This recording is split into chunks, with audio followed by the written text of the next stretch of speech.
ناظرین گرامی، دجال کے ظاہر ہونے کے تعلق سے بہت سے لوگوں کے ذہنوں میں یہ واجب سوال پیدا ہوتا ہے کہ آخر ظہور دجال کے وقت ضرور کوئی خاص صورت پیدا ہوگی جس سے اس کا ظاہر ہونا ایک نجات دہندے کے طور پہ ہوگا۔ تو اس پر بات کرنے سے پہلے ایک اور سوال کا جواب جان لیتے ہیں جس سے ظہور دجال کے وقت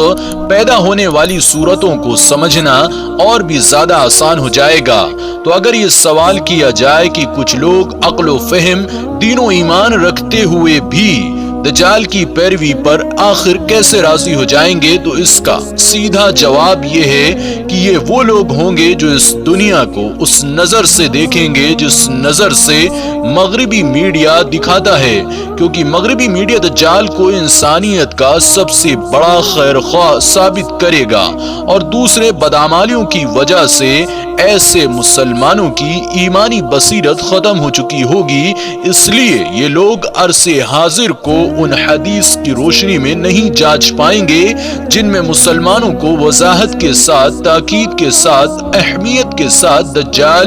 دجالیت اور فتنہ دجال یعنی مال و دولت، حسن و طاقت، ٹیکنالوجی کی حقیقت سے آگاہ کیا گیا ہے۔ اور دوسری طرف ایسے مسلمانوں کے تعلق سے حدیث شریف میں آتا ہے کہ بعض لوگ دجال کے بارے میں کہیں گے کہ ہاں وہ جانتے ہیں کہ یہ شخص دجال ہی ہے، مگر وہ دجال کے پاس موجود سہولیات سے استفادہ تو کر رہے ہیں لیکن وہ اس کے مذہب پر نہیں ہیں۔ تو حدیث مبارکہ میں فرمایا ان لوگوں کے بارے میں کہ ان لوگوں کا حشر بھی دجالیوں کے ساتھ ہی ہوگا۔ فتنہ دجال اور ظہور دجال اکبر اس روئے ارض پر برپا ہونے والے سب سے بڑے مرکز کے نام ہیں جہاں فریب ہی فریب اور دھوکہ ہی دھوکہ ہوگا، مگر فتنہ دجال اکبر در حقیقت مکر و فریب کا ایک بڑا فتنہ ہوگا۔ یہ فریب دراصل فریب نظر ہوگا، یعنی مستقبل میں گلوبل ولیج کا پریزیڈنٹ دجال اکبر سراپا فتنہ ہوگا، لیکن عام لوگوں کو وہ نجات دہندہ نظر آئے گا۔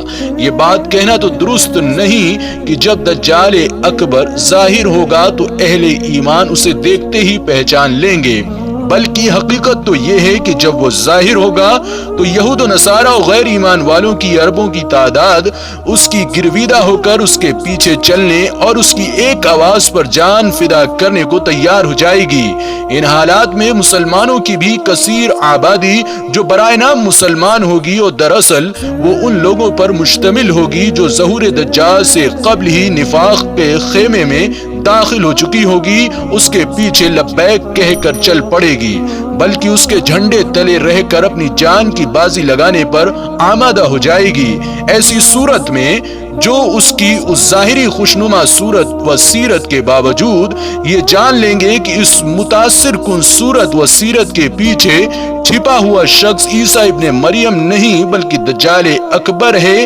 وہی اصلاً اہل ایمان ہوں گے۔ امید ہے کہ اب آپ اس بات کو سمجھ چکے ہوں گے کہ ظہور دجال دراصل مکر و فریب کا فتنہ ہوگا، جس کے بارے میں محققین کا کہنا ہے کہ ابلیس دجال اکبر کے ظہور کے لیے ایک عظیم مکر کا سہارا لے گا۔ اس مکر و فریب کی دو ممکن صورتیں ہو سکتی ہیں۔ پہلی صورت کی اس روئے ارض پر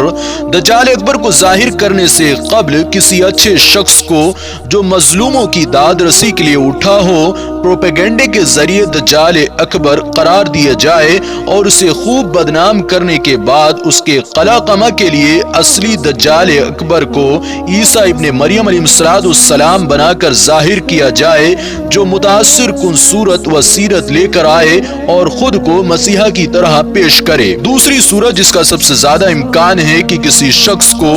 بے انتہا ظلم کرنے پر ابھارا جائے اور اس سے دنیا کے مختلف علاقوں میں واقعی ظالم کی طرح برتاؤ کرایا جائے اور نوبت ایسی آ جائے کہ لوگ اس کے ظلم سے پناہ کے طلبگار ہوں اور انہیں کہیں پناہ نہ ملے، اور ٹھیک اس وقت وہ اصلی دجال اکبر کو اس ظلم کے خاتمے کے لیے مسیحا بنا کر ظاہر کیا جائے اور لوگ اسے سچا مسیحا اور نجات دہندہ سمجھنے لگیں۔ تو ناظرین اکرام، آج کی اس ویڈیو میں بس اتنا ہی کہ اگر آپ کو ہماری یہ ویڈیو اچھی لگی ہو تو ہمیں کمنٹ کر کے ضرور بتائیں، اور اگر ابھی تک آپ نے اس چینل کو سبسکرائب نہ کیا ہو تو دیے گئے سبسکرپشن بٹن کو دبا کر چینل کو سبسکرائب کر لیں